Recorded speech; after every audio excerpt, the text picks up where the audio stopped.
48 hours before Lewis Hamilton won his first race for Ferrari, he sat in the cockpit, looked at his own engineers, and admitted he had no idea what the car underneath him was doing. There was no panic in his voice, no excuse-making, just a quiet, unsettling confession from a man who has been driving these machines for nearly 20 years. He had, in his own words, zero feel of the new package bolted onto his Ferrari. He couldn't tell where the lap time was hiding, or whether it was hiding there at all. And then, on Sunday afternoon, in 50-degree heat, he drove away from the fastest car of the season and won by almost 20 seconds. So how does a 7-time world champion win a Grand Prix in a car he didn't understand 2 days earlier? Hold on to that question, because the answer you've been handed is the wrong one. And here's the part almost nobody is saying out loud. What arrived on that Ferrari in Barcelona wasn't more power. It wasn't a new engine. It wasn't even, on paper, a big step. It was something stranger than that, and far more important. To understand it, we have to go back to the 18 months that very nearly broke the most successful driver the sport has ever produced. When Hamilton walked away from Mercedes and signed for Ferrari, the story was supposed to write itself. The most successful driver in history, in the most famous car in motorsport, chasing a record 8th title in red. Instead, his first season turned into the worst of his career. A full year without a single podium, 6th in the championship.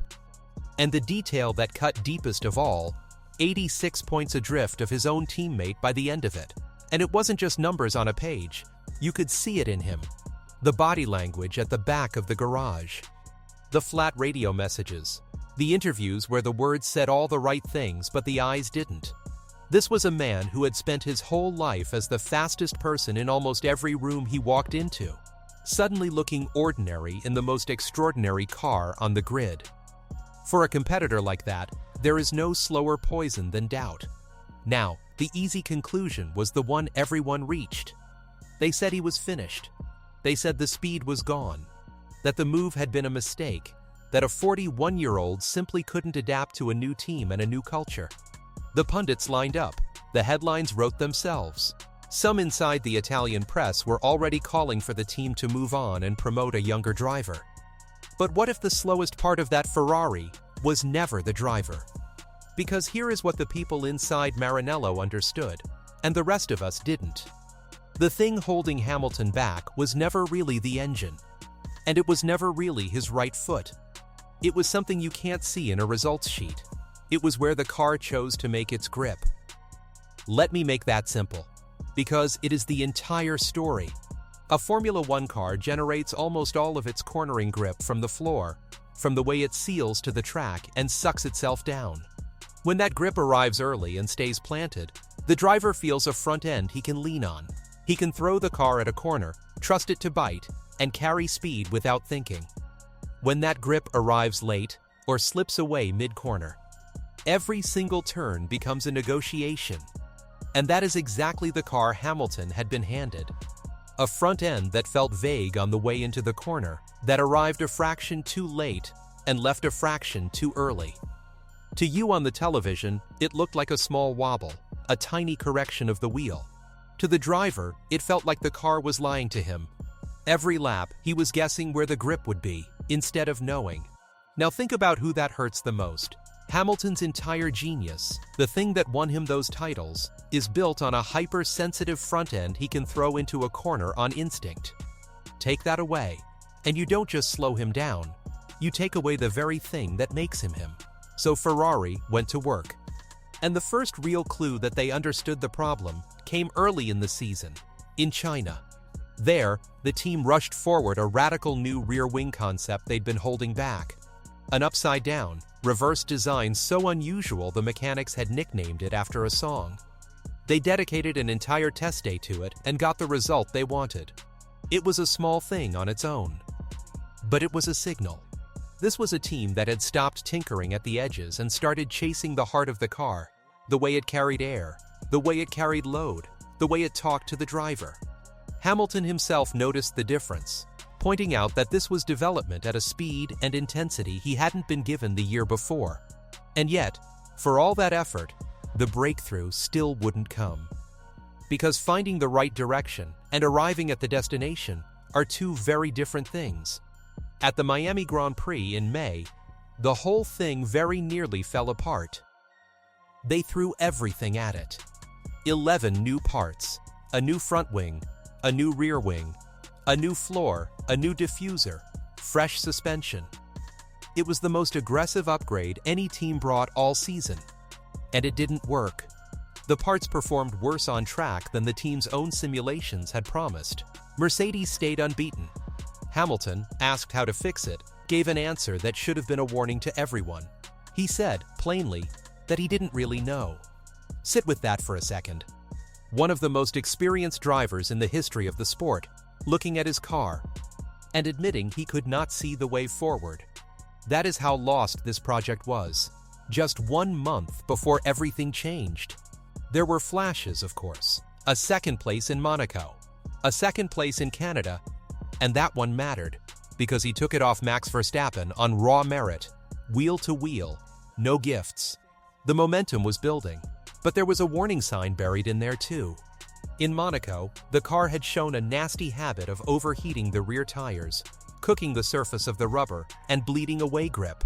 File that away, because it becomes important later, on the hottest afternoon of the season. Momentum isn't a win. And the one track that was coming next has a reputation in this sport for telling you the brutal, unvarnished truth.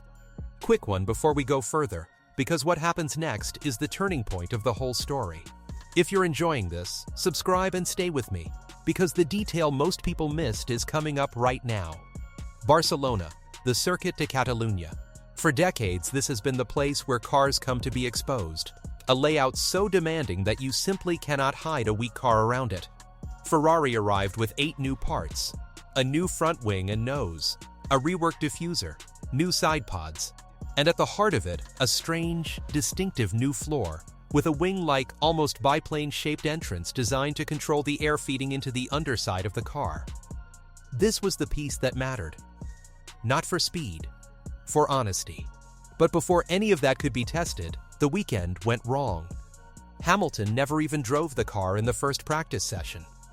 The seat went to a young rookie, part of the sport's requirement to give newcomers track time, which meant that on the single most important upgrade weekend of his Ferrari career, on the one circuit that punishes a lack of preparation, Hamilton climbed into a heavily changed car already behind, already chasing, already blind.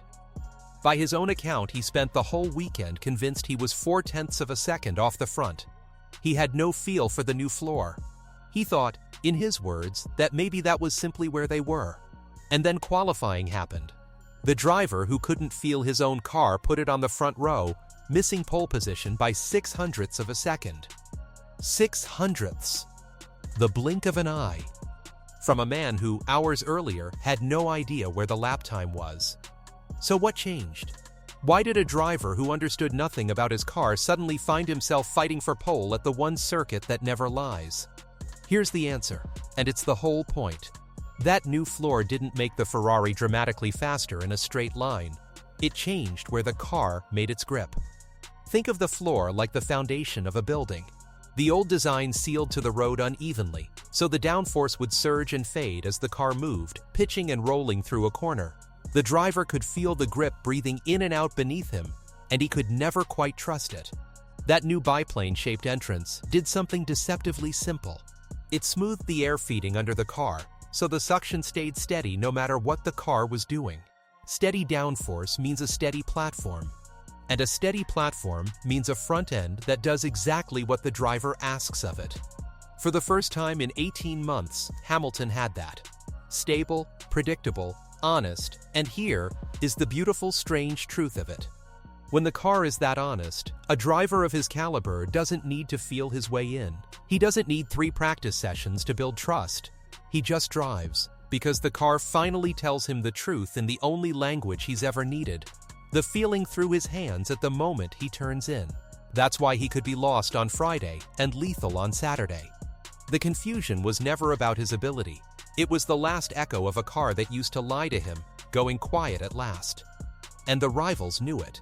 The Mercedes camp, who had won every single race up to this point, looked at Ferrari's pace and admitted the upgrade was massive, even hinting that Ferrari might have hidden their true speed before qualifying. When the dominant team starts accusing you of sandbagging, you are no longer the hunted. You are the threat. Then came Sunday, and the track hit 50 degrees. This is where the new Ferrari proved it was real, because heat is the great expose. A car that abuses its tires falls apart in those temperatures. Remember that overheating gremlin from Monaco, the one I told you to file away? On the hottest day of the year, the one weakness that should have destroyed Hamilton's afternoon simply never appeared. The upgrade hadn't just found lap time, it had cured the very flaw that should have undone him in these exact conditions. While rivals watched their tires surrender to the heat, Hamilton stayed alive. And that raises a question worth sitting with. How often have we written off a great driver when the real story was a car quietly sabotaging him from underneath? Ferrari rolled the dice on a 3-stop strategy, while the leaders gambled on 2, accepting more pit stops in exchange for fresher, faster rubber at the end. When a stranded car brought out a virtual safety car at almost exactly the right moment, Hamilton took a near-free pit stop. The cars around the track slowed so much that he lost barely any time changing tires. He emerged on fresh rubber with clear air ahead. From there, it was a masterclass. He reeled off lap after lap, fast and clean and utterly in control, building a lead that simply grew and grew. He even set the fastest lap of the race, just to underline the point. And then, 3 laps from the end, the championship itself cracked open. The runaway points leader, the young Mercedes driver, who had been winning everything, suffered a failure on his car while running second and dropped out of the race entirely. In a single afternoon, his commanding lead collapsed from 68 points down to 41. And the man now sitting second in the championship, 41 points behind, exactly that margin, was Lewis Hamilton. The title fight that looked over 24 hours earlier was suddenly, genuinely alive. Hamilton crossed the line nearly 20 seconds clear. His first win for Ferrari, his first victory in almost 2 years, the 105th of his career. Behind him, 2 more British drivers completed the podium, the first all-British top 3 the sport had seen since 1968. A win 2 years in the making. On the one weekend he understood his car the least. Now, here's the question I want you to actually think about, and drop your answer in the comments. Was this Ferrari's breakthrough? Or was it simply the moment the world had to admit the driver was never the problem in the first place? Because consider what this win was built on. Remember, Ferrari's engine is still behind. The big power unit upgrades this team has been promised are still to come, which means almost none of this victory came from raw horsepower. The entire leap came from the chassis, from the floor, from giving Hamilton a car he could finally trust. And that should terrify everyone else on the grid. Think it through. If Ferrari can fight for wins with an engine that's still down on power, what happens when the power finally arrives? They didn't just find pace in Barcelona, they found a direction. They found the version of this car that suits the driver they spent a fortune to sign. The ceiling just moved, and it moved in their favor. But maybe the most important thing this weekend changed wasn't on the timing screens at all. For 18 months, the story was that Lewis Hamilton had lost it, that the move to Ferrari was a mistake. That age had finally caught the greatest of his era. Barcelona didn't just challenge that story, it detonated it. The speed was always there. It was sitting in his hands the whole time, waiting for a car honest enough to let it out. So here's the real truth of it. The one this whole weekend was quietly screaming. The car Lewis Hamilton always needed was never the fastest one. It was the honest one. And the moment Ferrari finally built it, the last 18 months of doubt simply stopped making sense. If this is the version of Hamilton and Ferrari we're going to see for the rest of the season, the championship just got a great deal more interesting. So tell me in the comments, do you believe this is the start of a genuine title charge, or a one-weekend miracle? Subscribe, because the next few races are going to answer that question, and you are going to want to be here when they do.